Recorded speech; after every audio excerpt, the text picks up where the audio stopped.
नमस्कार दोस्तों, मैं अनूप कुमार श्रीवास्तव आपका स्वागत करता हूं। तो चलिए हम क्लास को आगे बढ़ाते हैं। तो पहले मैं याद दिला दूं, जैसा मैं आपको चट्टान के बारे में पढ़ा रहा था, क्लियर है।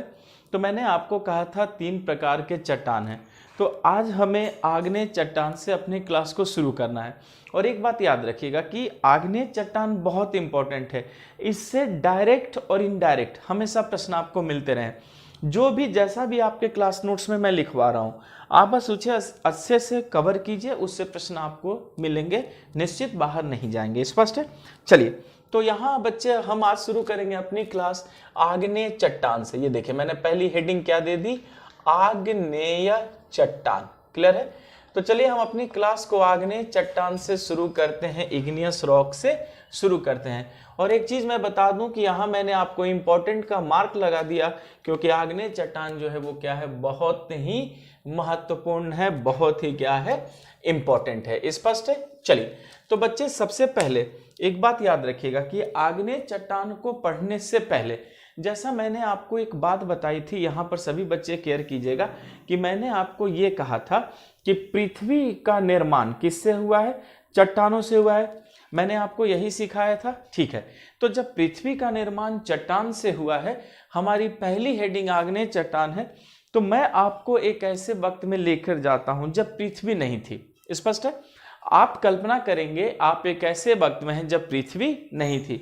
तो बच्चे अभी हाल ही में ऐसे रिसर्च आए थे कि ये जो पूरा ब्रह्मांड है उसकी उत्पत्ति कण से हुई है, जिसे गॉड पार्टिकल कहा गया या हिग्स बोसोन कहा गया। क्या कहा गया? गॉड पार्टिकल या हिग्स बोसोन। अगर मैं इसे साधारण बोलचाल की भाषा में बोलूं तो धूल कण। क्या सोचना है? धूल कण। क्लियर है।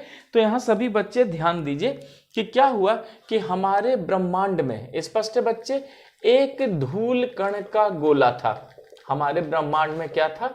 एक धूल कण का गोला था। ये देखिए, स्पष्ट है। ये क्या था? एक धूल का गोला था। ये देखिए, धूल कण का गोला था। स्पष्ट है। तो बच्चे ये जो धूल कण का गोला था, ये जो धूल कण था बहुत ही क्या था? गर्म था। क्योंकि जब ये आपस में टकरा रहे थे ये कण, तो उनसे घर्षण हो रही थी और उस घर्षण से इसमें टेम्परेचर बढ़ रहा था। तो याद रखना है कि ये जो धूल कण का गोला था ये बहुत ही गर्म था, और इस धूल कण के गोले का जो नाम रखा गया था वही नाम था निहारिका। क्या नाम रखा गया था? निहारिका। और निहारिका को इंग्लिश में कहा जाता है नेब्युला। और बच्चे, निहारिका की जिसने बात की थी उस व्यक्ति का नाम था लाप्लास। तो देखिए, मैंने आपको लिख दिया लाप्लास महोदय।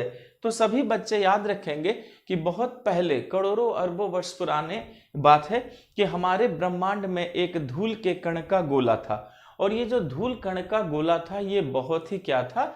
गर्म था। और इस गर्म धूल के गोले का एक नाम रखा गया था, और वो नाम क्या था? वो नाम था निहारिका। देख रहे हैं बच्चे?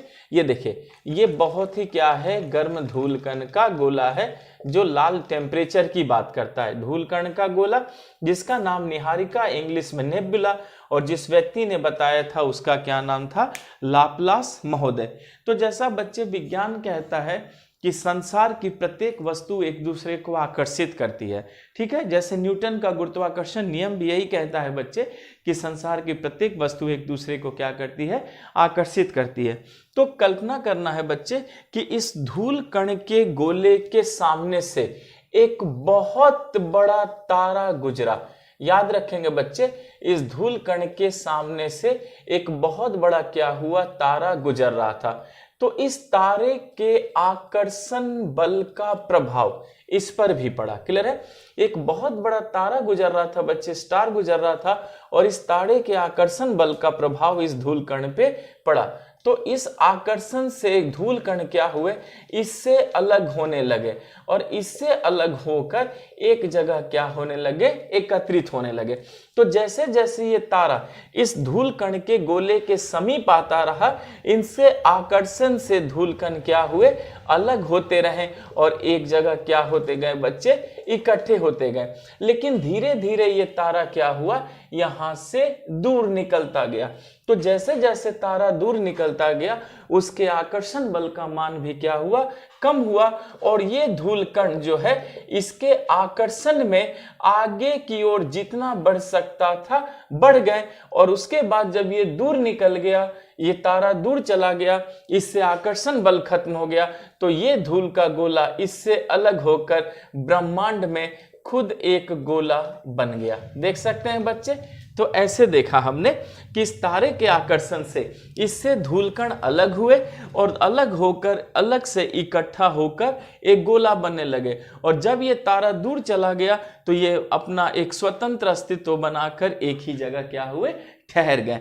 तो बच्चे हमने देखा कि इस निहारिका से ही एक अन्य गोले का निर्माण हुआ, और ये जो बच्चे जो गोला निर्माण हुआ ये भी किस में फॉर्म में था, ये अपने गैसीय रूप में था। ठीक है, किस रूप में था बच्चे, ये अपने गैसीय रूप में था। जिस तरह धूल कण का गोला बच्चे, ये जो धूल कण का गोला था ये भी किस रूप में था, याद रखिएगा, ये भी गैस के रूप में था, और ये भी क्या हुआ, गैस के रूप में था। तो हमने देखा कि ये धूल कण का गोला गैस के रूप में था। अब ये जो तारा है वो क्या हुआ, इससे दूर चला गया। अब बच्चे हमें इस तारे से कोई मतलब नहीं है, ठीक है, अब हमें अपने इस गैस के गोले से मतलब है। तो सभी बच्चे याद रखिएगा कि ये गैसीय रूप था, और ये भी क्या था, बहुत ही गर्म था, इसमें भी टेम्परेचर क्या था बच्चे, हाई था। तो देख सकते हैं ये लाल निशान तापमान की बात कर रहे हैं, क्लियर है। अच्छा, तो बच्चे ये भी गर्म गैस का गोला था। तो ये जो गैसीय रूप था बच्चे, इसके बारे में याद रखिएगा कि ये भी कैसा था, गर्म गैस का गोला।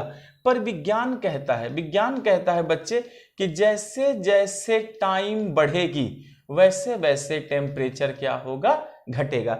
यानी कोई भी बॉडी एक क्रांतिक तापमान तक, एक क्रिटिकल तापमान तक ही गर्म होती है, उसके बाद वो बॉडी क्या होने लगती है, ठंडी होने लगती है। तो आप जरा सोचिए बच्चे कि जब ये गैसीय रूप गर्म था और जैसे जैसे वक्त आगे बढ़ता गया, टाइम आगे बढ़ता गया, इस गैसीय रूप का भी तापमान क्या होता रहा, कम होता रहा, और धीरे धीरे ये भी क्या हो गई, ठंडी हो गई। स्पष्ट है। तो जब ये ठंडी हो गई बच्चे, तो जरा मुझे बताएंगे आप लोग कि जब गैस ठंडा होता है तो क्या बनता है। याद रखिएगा, जब गैस ठंडा होता है तो वो तरल बनता है। क्या बनता है, तरल। तरल का मतलब है पिघली अवस्था में। तो जब ये ठंडा हुआ तो ठंडा होने के बाद ये किस अवस्था में आ गया, सभी बच्चे याद रखेंगे, ये पिघली अवस्था में आ गया, मोल्टेन स्टेज में आ गया। क्लियर है।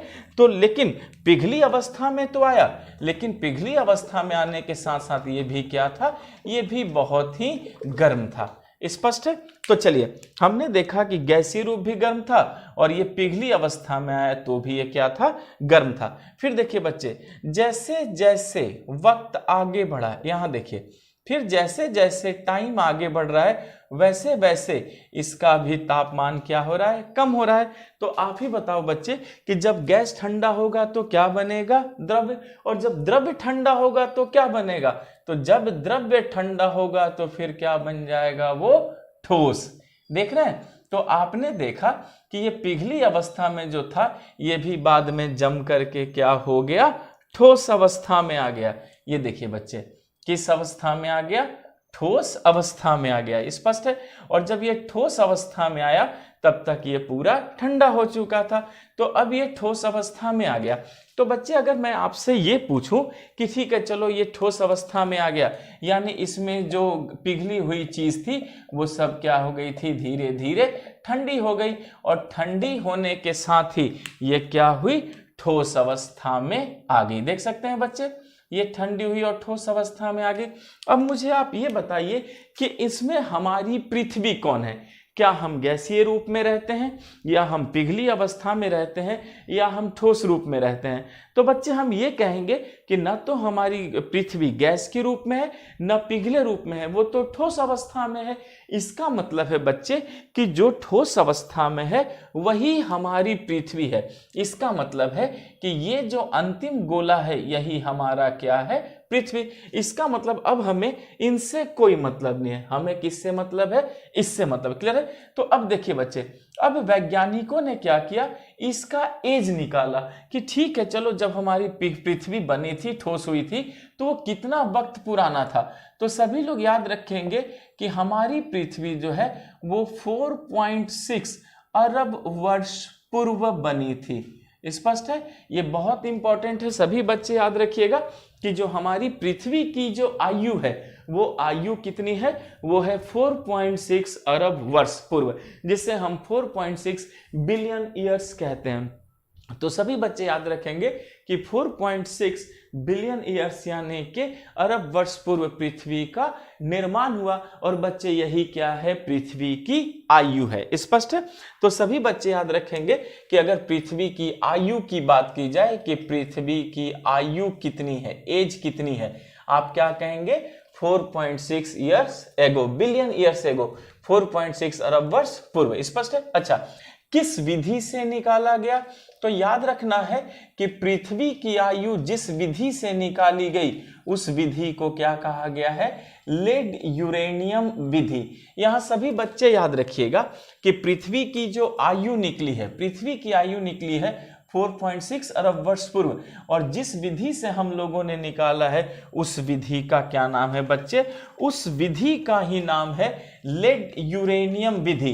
तो आपसे ये क्वेश्चन पूछा गया है कि पृथ्वी की आयु जो है, एज है, हम किस प्रोसेस से निकालते हैं, आप कहेंगे लेड यूरेनियम प्रोसेस से। अच्छा बच्चे, एक बात याद रखिएगा, पृथ्वी जो है वो नॉन लिविंग है। क्या है? नॉन लिविंग है। तो सभी बच्चे हम कंफ्यूज हो जाते हैं, तो सर कार्बन 14 क्या है? तो एक बात सभी बच्चे याद रखिएगा कि कार्बन 14 लिविंग के लिए होता है। किसके लिए होता है? लिविंग के लिए, जिंदा सजीवों के लिए होता है। पर पत्थर, चट्टान, पृथ्वी, ये सब नॉन लिविंग है। तो जब भी नॉन लिविंग की बात करें तो आप लेड यूरेनियम प्रोसेस कहेंगे, और अगर लिविंग की बात करें तब आप क्या कहेंगे, कार्बन 14 पद्धति। पूरी बात समझ में आ गई? तो यहां सभी बच्चे याद रखेंगे कि पृथ्वी की आयु 4.6 अरब वर्ष पूर्व लेड यूरेनियम प्रोसेस से एज निकाला। लेकिन कहते हैं बच्चे कि जब भी कोई चीज बनता है तो उसका एक काल होता है।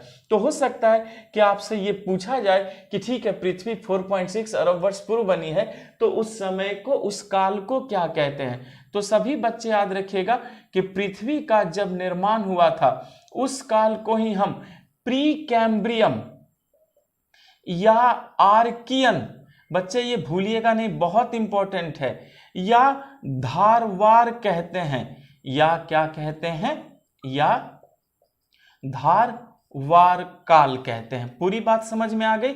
तो सभी बच्चे याद रखेंगे कि पृथ्वी का निर्माण जिस काल में हुआ था उस काल को ही हम प्री कैम्ब्रियम या आर्कियन या धारवार काल कहते हैं। और वो कब थी?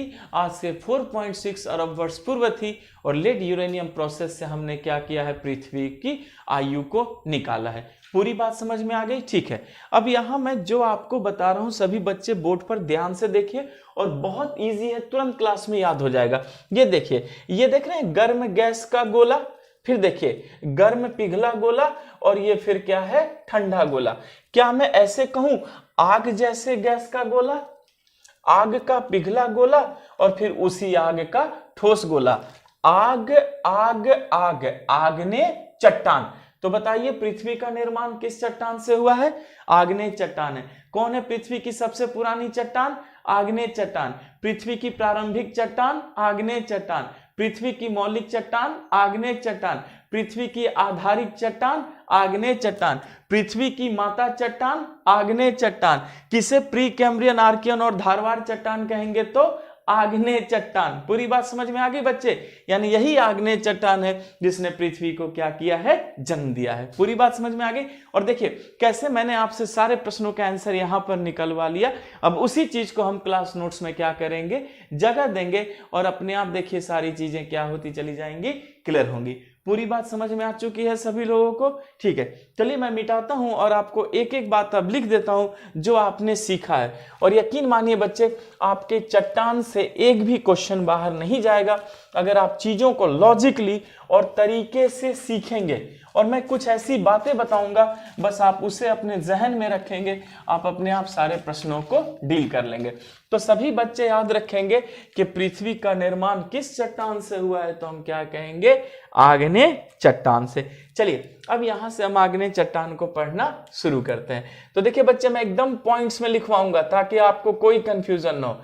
तो याद रखेंगे कि पृथ्वी का निर्माण आग्नेय चट्टान से हुआ है। पृथ्वी का निर्माण आग्नेय चट्टान से हुआ है। स्पष्ट है? पर कितना बच्चे? तो याद रखना है 95%, क्योंकि 5% में वो 2 चट्टान भी तो आएंगे, अवसादी चट्टान या रूपांतरित चट्टान। तो सभी लोग पहले याद रखिएगा कि जो हमारा पृथ्वी है, पृथ्वी का निर्माण किस चट्टान से हुआ है, तो हम क्या कहेंगे कि पृथ्वी का निर्माण आग्नेय चट्टान से हुआ है। स्पष्ट है? अच्छा, अब देखिए, यानी हमने पता चल गया कि इस प्रिय जो पृथ्वी है आग्नेय से बनी है 95%। अब देखिए बच्चे, आग्नेय चट्टान के और क्या क्या नाम है, आपको सारे नाम याद होने चाहिए, ये बहुत इंपॉर्टेंट है। क्लियर है? तो याद रखेंगे बच्चे, आग्नेय चट्टान को ही प्राचीनतम, प्राचीनतम मतलब सबसे पुरानी, या देख रहे बच्चे, या प्रारंभिक, या मौलिक, या प्राथमिक, या आधारिक। प्राचीनतम, प्रारंभिक, मौलिक, प्राथमिक, आधारिक, मातृ मतलब माता, मदर, मातृ। एक और नाम है बच्चे, भूलेंगे नहीं, वेरी इंपॉर्टेंट, ग्रेनाइट, प्रीकैम्ब्रियम या आर्कियन, या धारवार,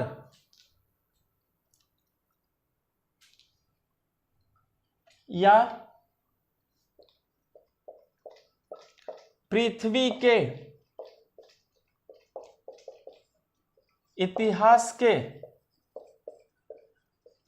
पन्ने भी कहते हैं। पूरी बात समझ में आ गई? तो भूलेंगे नहीं बच्चे, यही सब आग्नेय चट्टान का नाम है। याद रखिए, आग्नेय चट्टान ही पृथ्वी की सबसे पुरानी चट्टान है। तो आग्नेय चट्टान को हम प्राचीनतम चट्टान, प्रारंभिक चट्टान, मौलिक चट्टान, प्राथमिक चट्टान, आधारिक चट्टान, मातृ चट्टान, ग्रेनाइट चट्टान, प्रीकैम्ब्रियम चट्टान, आर्कियन चट्टान, धारवाड़ चट्टान और पृथ्वी के इतिहास के पन्ने भी कहते हैं। ये भूलेंगे नहीं, बहुत इंपॉर्टेंट है और हमेशा कमीशन नाम बदल कर देती है बच्चे। जहां ये नाम याद रहा आप तुरंत आंसर बना लेंगे। याद रखिए, अगर वो आग्नेय कहेंगे सारे नाम आ जाएंगे, प्रारंभिक कहेंगे सारे नाम आ जाएंगे, कोई भी वो नाम ले अपने आप सारे नाम क्या होंगे, आकर के चिपक जाएंगे। इसलिए बहुत इंपॉर्टेंट, इसको भूलेंगे नहीं। पृथ्वी का निर्माण आग्नेय चट्टान से हुआ है लगभग 95%, और आग्नेय चट्टान को ही हम प्राचीनतम, प्रारंभिक, मौलिक, प्राथमिक, आधारिक, मातृ, ग्रेनाइट, प्रीकैम्ब्रियन, आर्कियन या धारवाड़ या पृथ्वी के इतिहास के पन्ने भी कहते हैं। पूरी बात समझ में आ गई? तो बच्चे इन नामों को नहीं भूलेंगे। यहां से आप क्वेश्चन बैंक खोलिए, अपने आप पता चल जाएगा कि वो नाम बदल करके कितने सवाल आपसे पूछते हैं। चलिए अब यहां से बच्चे मैं क्लास को आगे बढ़ाता हूं और आपको क्वेश्चन की ओर लेकर चलता हूं। बच्चे सबसे पहले मुझे एक बात बताएंगे आप लोग। देखिए, पहले मैं आपको एक सिंपल सी जानकारी दे दूं कि जब पृथ्वी का निर्माण हुआ था तो there was no oxygen, oxygen नहीं था। यानी जब पृथ्वी का निर्माण हुआ था तब ऑक्सीजन नहीं था। तो बच्चे जरा आप सोचिए कि ऑक्सीजन नहीं था तो क्या जीवन था? नहीं। जब ऑक्सीजन ही नहीं है तो जीवन कैसे होगा? अच्छा, जब जीवन ही नहीं था बच्चे तो क्या कोई जीवाश्म होंगे, जीवोक्यास्म, जिसको आप फॉसिल्स कहते हैं? नहीं। यानी जब पृथ्वी का निर्माण हुआ था तो ऑक्सीजन नहीं था, और ऑक्सीजन नहीं था तो जीवन नहीं था, जीवन नहीं थे तो जीवाश्म या फॉसिल्स नहीं थे। तो क्या आग्नेय चट्टान में जीवाश्म पाए जाते हैं? क्या कहेंगे? नहीं पाए जाते। पूरी बात समझ में आ गई बच्चे? और देखिए यहां से हम कैसे सारे पॉइंट्स निकालना शुरू करते हैं। तो याद रखना है बच्चे कि इस चट्टान में, और देखिए आपसे यही सवाल पूछे जाएंगे, इस चट्टान में जीवाश्म नहीं पाए जाते, इस चट्टान में जीवाश्म नहीं पाए जाते हैं। क्लियर है? इस चट्टान में जीवाश्म नहीं पाए जाते हैं बच्चे, इसीलिए यह शुद्धतम चट्टान है, यानी पृथ्वी की सबसे शुद्ध चट्टान है। पूरी बात समझ में आ गई? तो सभी बच्चे इस बात को भूलिएगा नहीं, इस बात को याद रखिएगा कि इस चट्टान में जो है जीवाश्म नहीं पाए जाते हैं। देख रहे हैं? इसीलिए ये क्या है? शुद्धतम चट्टान। अच्छा, अब देखो बच्चे और क्या क्या खूबी है, जरा एक बात बताओ, क्या इसमें परत पाई जाएगी? जरा सोचिए बच्चे, याद रखिए 95% पृथ्वी आग्नेय चट्टान से ही मिली है। तो जब सारा का सारा आग्नेय चट्टान है तो क्या इसमें कोई मिलावट है ही नहीं। तो बच्चे जब मिलावट ही नहीं होगी तो क्या परत बनेगी? नहीं बनेगी। तो याद रखेंगे इसमें परत नहीं पाई जाती, इसमें परत नहीं पाई जाती, इसमें परत नहीं पाई जाती है। क्लियर है बच्चे? अच्छा, जोड़ मिलेंगे, याद रखिए जोड़ ना के बराबर होते हैं तो हम क्या कहेंगे? हल्के जोड़ पाए जाते हैं, और वो भी क्या है बच्चे? ना के बराबर। तो याद रखिएगा इसमें परत नहीं पाई जाती, और जोड़ भी कैसे मिलेंगे? तो हल्के मिलेंगे। क्लियर है? ये देखिए, परत नहीं पाई जाती, जोड़ भी कैसे मिलेंगे? तो हल्के जोड़ मिलेंगे। क्लियर है? अच्छा बच्चे, क्या इसमें छिद्र पाए जाएंगे? छेद, जिसे हम पोर्स कहते हैं। याद रखिए अगर पानी जमकर बर्फ बन जाए तो बर्फ में छेद नहीं होता, उसी तरह 95% आग्नेय चट्टान है तो उसमें छेद कैसे बनेंगे? तो याद रखिएगा इसमें छिद्र नहीं पाए जाते, इसमें छिद्र नहीं पाए जाते, इसमें छिद्र नहीं पाए जाते हैं। पूरी बात समझ में आ गई? ठीक। अच्छा बच्चे एक बात बताओ, अगर इसमें छिद्र नहीं पाए जाते, जोड़ भी नहीं पाए जाते, परत भी नहीं पाई जाती, तो क्या जल धारण कर पाएगी? पानी को अवशोषित करेगी? नहीं। इसका मतलब है जल प्रवेश नहीं कर सकता, जल प्रवेश नहीं कर सकता। सभी बच्चे याद रखेंगे इसमें जल प्रवेश नहीं कर सकता है। पूरी बात समझ में आ गई? क्योंकि बच्चे इसलिए जल प्रवेश नहीं कर सकता क्योंकि आप खुद देख रहे हैं कि ना तो इसमें परत है, ना तो इसमें जोड़ है, और ना ही इसमें क्या है? छिद्र है।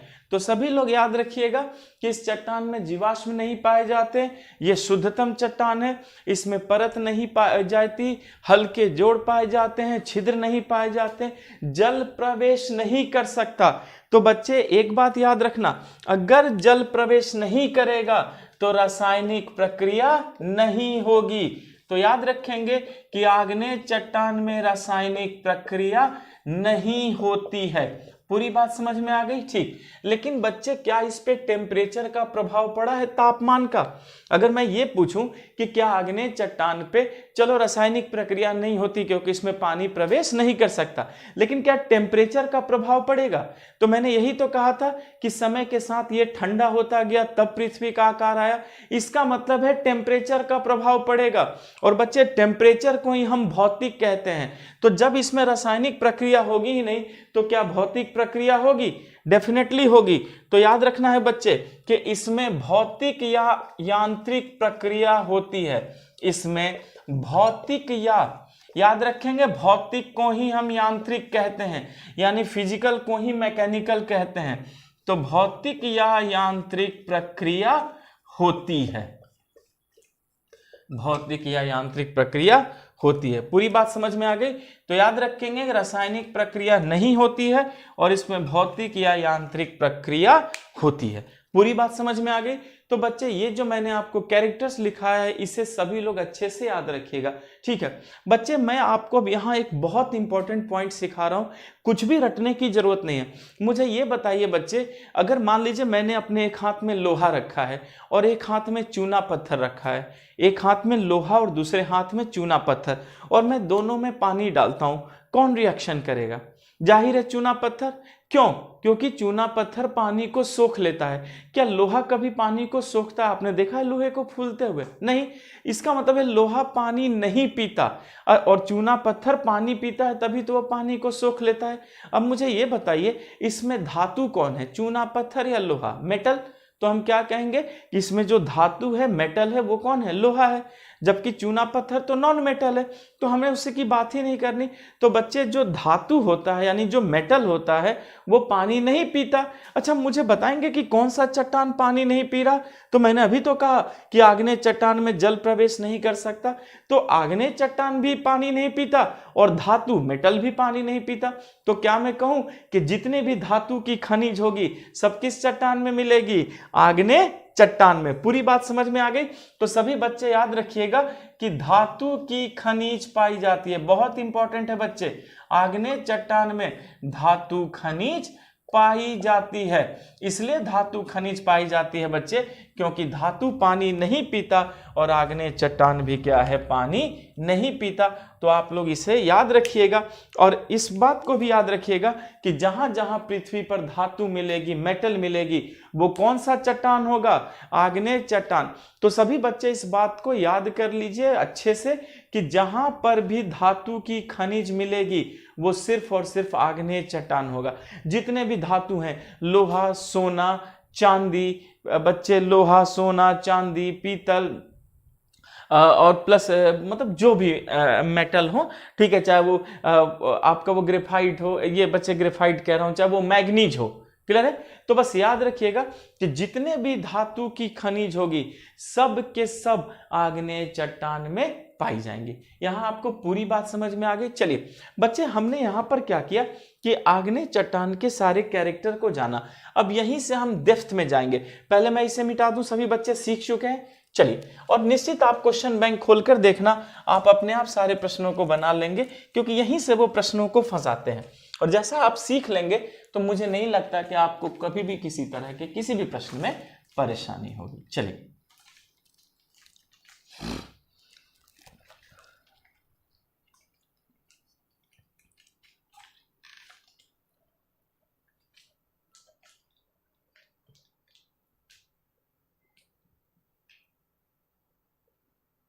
अब आते हैं बच्चे आग्नेय चट्टान के प्रकार। ठीक है, यहां सभी बच्चे याद रखेंगे कि आग्नेय चट्टान दो प्रकार की होती है।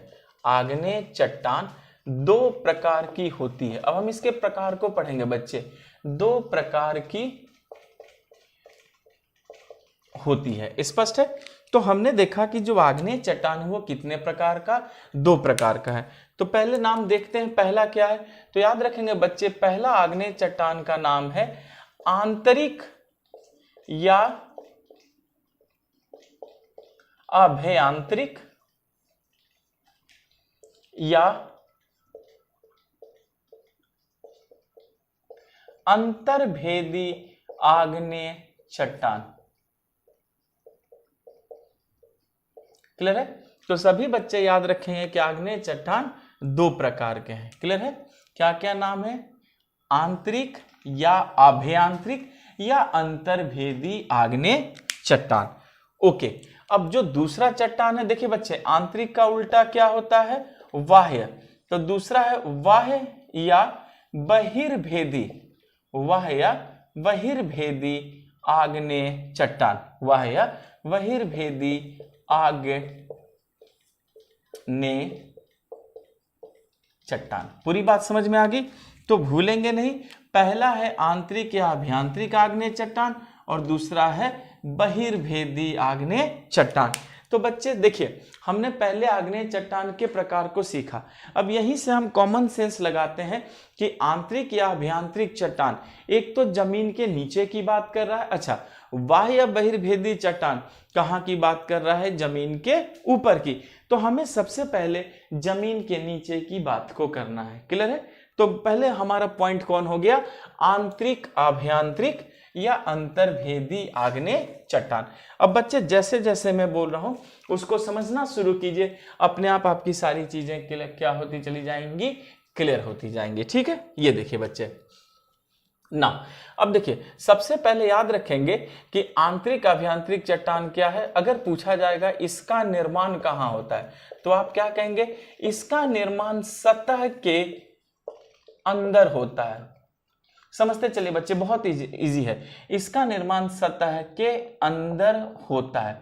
पूरी बात समझ में आ गई? ठीक है, तो हमने ये देखा बच्चे कि जो आंतरिक आग्नेय चट्टान है, ठीक है, उसका निर्माण कहाँ हो रहा है, सतह के अंदर। लेकिन सतह के अंदर कैसे हो रहा है, एक बात याद रखिएगा, मैंने क्या कहा था, जब गर्म पिघली चीज जमकर ठोस होगी तभी तो चट्टान बनेगा।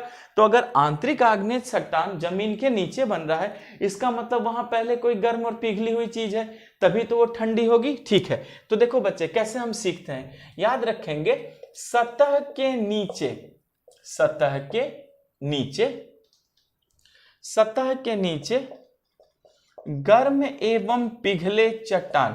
सभी बच्चे याद रखेंगे, सतह के नीचे गर्म एवं पिघले चट्टान।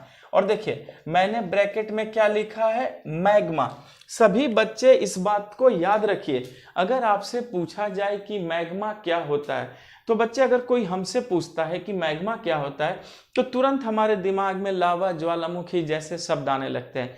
ये सब सोचने की कोई जरूरत नहीं है। क्लियर है? अगर आपसे पूछा जाए कि बताओ मैग्मा क्या होता है, आप एक लाइन में बोलना, सतह के नीचे गर्म और पिघला चट्टान। पूरी बात समझ में आ गई? यानी अगर आपसे मैग्मा की परिभाषा पूछी जाए तो आप सीधे बोलना कि जमीन के नीचे गर्म और जो पिघला चट्टान है उसे ही मैग्मा कहते हैं। पहले तो इस बात को याद रखिए, हम आगे देखेंगे बच्चे लावा या ज्वालामुखी क्या होता है। अभी बस आपको इतना याद रखना है कि सतह के नीचे गर्म और पिघले चट्टान को ही हम क्या कहते हैं, मैग्मा कहते हैं। स्पष्ट है? अच्छा, अब बच्चे जरा मुझे बताएंगे कि ठीक है, सतह के नीचे गर्म और पिघला चट्टान है, उसे मैंने क्या नाम दिया है, मैग्मा। ये देखिए, सतह के नीचे गर्म और पिघले चट्टान को ही क्या बोलते हैं, मैग्मा। तो बच्चे मुझे ये बताइए कि सतह के नीचे गर्म और पिघला चट्टान है, वो जल्दी ठंडा होगा या धीरे धीरे? देखिए बच्चे, अगर कोई जमीन के नीचे है तो वो दबा हुआ है, दबी हुई चीज जल्दी से तो ठंडी होगी नहीं। इसका मतलब है इसकी ठंडी होने की दर क्या होगी, धीमी होगी, कम होगी। तो याद रखिएगा कि सतह के नीचे गर्म एवं पिघले चट्टान के धीरे धीरे जमकर, धीरे धीरे जमकर शीतल होकर, शीतल मतलब क्या बच्चे, ठंडा। तो याद रखिएगा, धीरे धीरे जमकर शीतल होकर ठोस होने से, शीतल होकर ठोस होने से हुआ है। पूरी बात समझ में आ गई? तो याद रखेंगे कि अगर आपसे पूछा जाए कि आंतरिक आग्नेय चट्टान कैसे बना है, तो आप सीधा कहना कि सतह के नीचे गर्म और पिघला चट्टान था, जिसे हम क्या कहते हैं, मैग्मा। ये जो मैग्मा है धीरे धीरे जमकर फिर शीतल होकर ठोस हुआ है और इसका क्या हो गया, निर्माण हो गया। तो बच्चे जरा कल्पना कीजिए, अगर कोई चीज धीरे धीरे जम रही है तो पहले एक भाग जमेगा, वो एक पत्थर बन जाएगा, फिर दूसरा भाग जमेगा, वो और पत्थर बन जाएगा। तो अगर धीरे धीरे चीज जमेगी तो धीरे धीरे उसमें पत्थर बनेंगे। तो क्या ये कहा जाए कि इसमें बड़े बड़े पत्थर और चट्टान बन जाएंगे? निश्चित बन जाएंगे, क्योंकि ये क्या है, धीरे धीरे जम रहे हैं। क्लियर है? तो सभी बच्चे याद रखिएगा कि इसमें बड़े बड़े पत्थर एवं चट्टान पाए जाते हैं। इसमें बड़े बड़े पत्थर एवं चट्टान पाए जाते हैं, बड़े बड़े पत्थर एवं चट्टान पाए जाते हैं। क्लियर है? अच्छा, अब इन बड़े बड़े पत्थर और चट्टानों को क्या कहते हैं, याद रखना है बच्चे, इन्हें क्रिस्टल या रवा कहते हैं। इन्हें क्रिस्टल या रवा कहते हैं। पूरी बात याद रखिएगा सभी बच्चे कि धीरे धीरे जमने के कारण क्या हुआ, इसमें जो है बच्चे बड़े बड़े पत्थर और बड़े बड़े क्या मिलते हैं, चट्टान पाए जाते हैं। उस चट्टान जो पाए जा रहे हैं उन्हें हम क्या कहेंगे, क्रिस्टल या रवा कहेंगे। इसका मतलब है कि जो आंतरिक आग्नेय चट्टान है उसमें क्रिस्टल या रवा पाया जाता है। याद रखिएगा सभी बच्चे, आंतरिक आग्नेय चट्टान में क्रिस्टल या रवा पाया जाता है। अब बताओ बच्चे, इसकी संरचना मोटी होगी या बारीक? आप लोग खुद सोचो कि जब बड़े बड़े पत्थर और चट्टान होंगे तो जाहिर है कि जो इसकी संरचना है वो क्या होती जाएगी, संरचना तो मोटी हो जाएगी। क्लियर है? तो याद रखेंगे कि इसकी संरचना मोटी या मोटे गठन वाली होती है। क्लियर है? ये देखिए, इसकी संरचना मोटे गठन वाली होती है। इसकी संरचना मोटे गठन वाली होती है। क्लियर है? मोटे गठन वाली होती है। Very good. तो बच्चे आप जरा सोचो, अगर इसकी संरचना मोटे गठन वाली होगी तो क्या ये पानी को कंटेन कर पाएगी, पानी को रख पाएगी? बच्चे मान लीजिए आप पत्थरों का ढेर लगा दीजिए और उसमें एक बाल्टी पानी डालिए, क्या वो पानी टिकेगा? वो तो पानी गैप में नीचे चला जाएगा। इसका मतलब है कि इसमें जल धारण करने की क्षमता क्या हो जाती है, कम हो जाती है। क्लियर है बच्चे?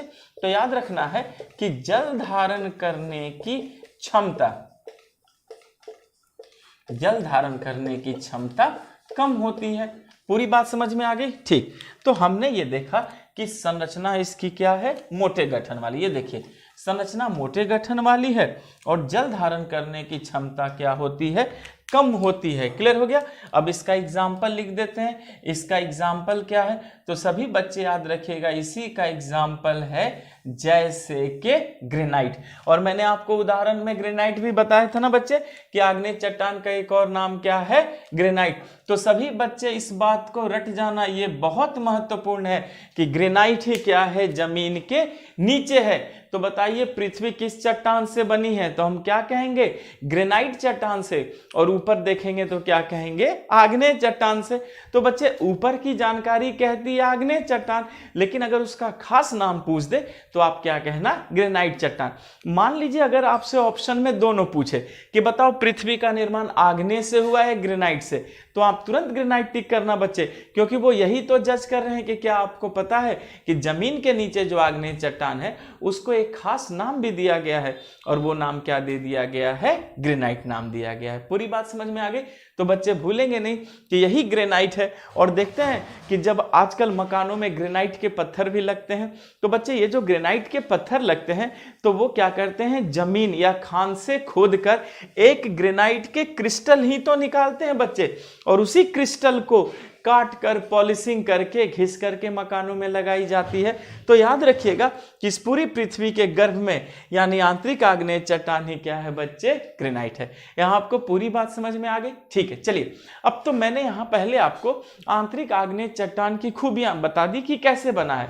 अब याद रखिए आंतरिक आग्नेय चट्टान भी कितने प्रकार के हैं, 2 प्रकार के हैं। ठीक है, चलिए पहले मैं इसे मिटा देता हूं, फिर हम आगे बढ़ते हैं। और याद रखिए ये बहुत टिपिकल चैप्टर है, पर जैसा मैं बता रहा हूं सुनते चलिए, ये 0 से भी इजी हो जाएगा, किसी को कोई मेहनत नहीं करना, बस क्लास नोट्स को अच्छे से कवर कीजिए। और देखिए बच्चे, मैं हमेशा कहता हूं कि इस चैनल पर टीचर ही आपके लिए पूरी मेहनत करेंगे। आपको मैं कोई डिजिटल बोर्ड पर नहीं पढ़ाता या जिसमें मैं फोटो दिखा दूं और बोल करके घर चला जाऊं, नहीं बच्चे, ये बेईमानी का काम नहीं करना। पूरी ईमानदारी से इस चैनल पर आपके लिए मेहनत की जाएगी। बस आप प्लीज़ मेरे मेहनत को अच्छे से कवर कीजिए और अपने फ्यूचर को ब्राइट कीजिए। और प्लीज़ चैनल को ज़्यादा से ज़्यादा लाइक कीजिए, शेयर कीजिए, सब्सक्राइब भी करिए और को भी बताइए, ताकि हमारी भी पॉपुलैरिटी बढ़ते रहे और बच्चों को मैं सही जगह पे सही चीज़ें पहुंचा सकूं। चलिए तो बच्चे अब यहाँ पर सभी लोग याद रखिएगा कि आंतरिक आग्नेय चट्टान की खूबियां जान ली। अब यहाँ याद रखना है बच्चे कि ये 2 प्रकार के होते हैं, यानी जो आंतरिक आग्नेय चट्टान है ये भी कितने प्रकार के हैं, ये 2 प्रकार के होते हैं। स्पष्ट है? अब सभी बच्चे याद रखिएगा कि अब मैं आपको आंतरिक आग्नेय चट्टान के भी बारे में बता रहा हूं कि आंतरिक आग्नेय चट्टान भी कितने प्रकार के हैं, 2 प्रकार के हैं। अब इसमें 2 कौन कौन सा है, तो बच्चे देखिए, पहले को हम कहते हैं पाताली या अधिवितलीय आग्नेय चट्टान। पाताली या अधिवितलीय, पाताली या अधिवितलीय आग्नेय चट्टान। पूरी बात समझ में आ गई? भूलेंगे नहीं। आंतरिक आग्नेय चट्टान भी 2 प्रकार के हैं, जिसे हम पाताली या अधिवितलीय आग्नेय चट्टान कहते हैं, और इसे हम इंग्लिश में बच्चे प्लूटोनिक इग्नियस रॉक भी कहते हैं। स्पष्ट है? अच्छा, अब दूसरे का नाम जान लीजिए कि दूसरा क्या है। तो बच्चे हम दूसरे को कहते हैं मध्यवर्ती आग्नेय चट्टान। दूसरा क्या है? मध्यवर्ती आग्नेय चट्टान, ठीक है। और इसे हम इंग्लिश में कहते हैं हाइपोबिसल इग्नियस रॉक, हाइपोबिसल इग्नियस रॉक। पूरी बात समझ में आ गई? तो दिस इज वेरी इंपॉर्टेंट, आप अच्छे से याद रखेंगे कि आंतरिक आग्नेय चट्टान दो प्रकार के हैं। पहला है पाताली या अधिवितलीय आग्नेय चट्टान और दूसरा है मध्यवर्ती आग्नेय चट्टान। क्लियर है? अब बच्चे हमें फिर इन दोनों प्रकारों को भी बारी बारी से पढ़ना है।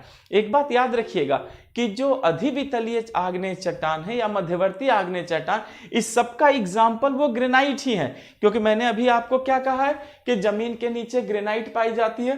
तो जमीन के नीचे जो भी है वो सबका सब क्या है? वो सबका सब ग्रेनाइट है, चाहे मैं 50 भाग बताऊं, बस याद रखना है ये सब ग्रेनाइट ही है। तो चलिए पहले हम शुरू करते हैं अधिवितलीय यानी पाताली आग्नेय चट्टान को पढ़ना, जो बहुत ही महत्वपूर्ण है। और जैसा मैं बोर्ड पे बताऊंगा, पहले मैं एक ग्राफिंग करूंगा बच्चे, उस ग्राफिंग को देखिएगा और उसके बाद हम उसी पर भाषा डेवलप करेंगे, तो अपने आप आपको चीजें याद हो जाएंगी, आपको कुछ भी रटने की जरूरत नहीं है। यहां आपको पूरी बात समझ में आ चुकी है। चलिए तो देखिए, सबसे पहले मैं आपको पॉइंट बता दूं कि मैं कौन सा आपको पढ़ा रहा हूं। मैं पहले आपको बता रहा हूं पाताली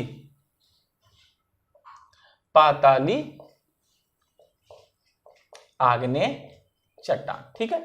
तो बच्चे देखिए, पहले लिखा है पाताल। देखिए पाताल का मतलब क्या होता है?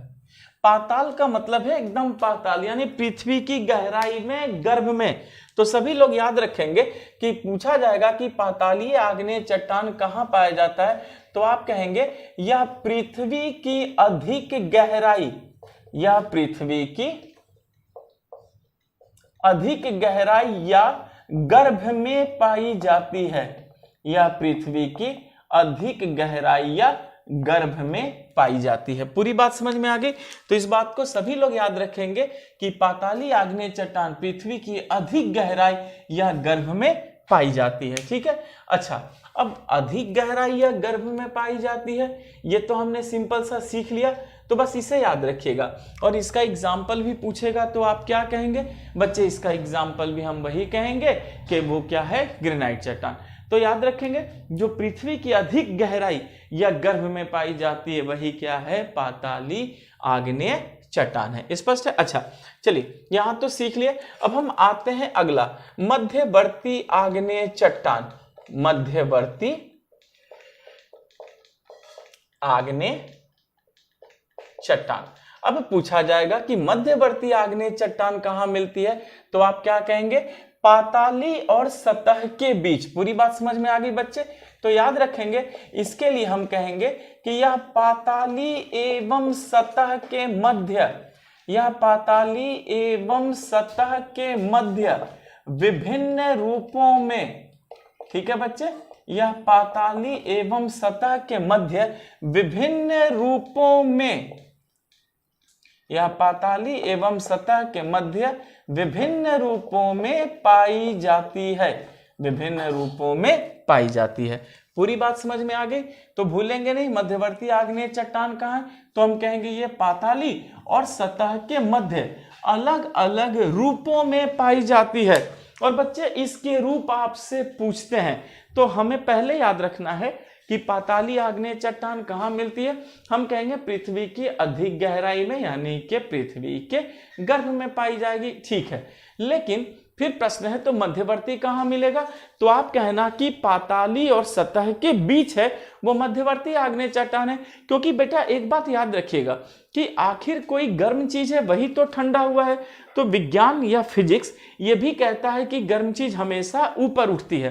तो अगर गर्म चीज हमेशा ऊपर उठती है तो पाताली आग्नेय चट्टान भी तो पाताल से ऊपर उठेगी। तो लेकिन जैसे जैसे वो सतह पर आ रही है बच्चे, सतह पर आने से पहले ही रास्ते में जम करके अलग अलग रूपों को धारण कर ली है। तो आपको वो अलग अलग रूप भी जानने हैं, जो मैं एक ग्राफिंग से आपको सिखाऊंगा, ठीक है। चलिए बच्चे, अब मैं ग्राफिंग करता हूं। पूरा बोर्ड मैंने साफ कर दिया है और ग्राफिंग करूंगा, और देखो आपको देखते ही याद हो जाएगा, और यहां से हमेशा प्रश्न पूछा जाता रहा है, ठीक है।